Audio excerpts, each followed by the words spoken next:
ایک خاتون نے ہم سے سوال کیا کہ عورتیں ایام ماہواری میں کیا وضو کریں تو ان کو وضو کا ثواب ملے گا؟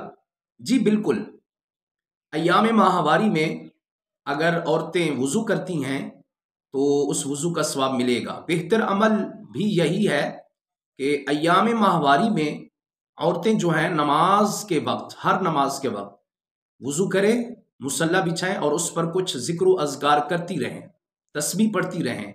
تو اس سے ایک فائدہ جو سب سے بڑا ہوگا وہ یہ ہوگا کہ ان کی نمازوں کی روٹین برقرار رہے گی، یعنی اسی وقت وہ اگر مصلی بچھا کر بیٹھ جاتی ہیں تو جب وہ صحت یاب ہو جائیں گی، جب وہ پاک صاف ہو جائیں گی، باقی دنوں میں جو نماز کی اس کی عادت بنی ہوئی ہے وہ عادت اس عمل کو کرنے سے برقرار رہے گی۔ تو یہ عمل بالکل بہترین ہے اور آپ وضو کر سکتی ہیں اور وضو کا ثواب بھی ان دنوں میں ثواب ملے گا۔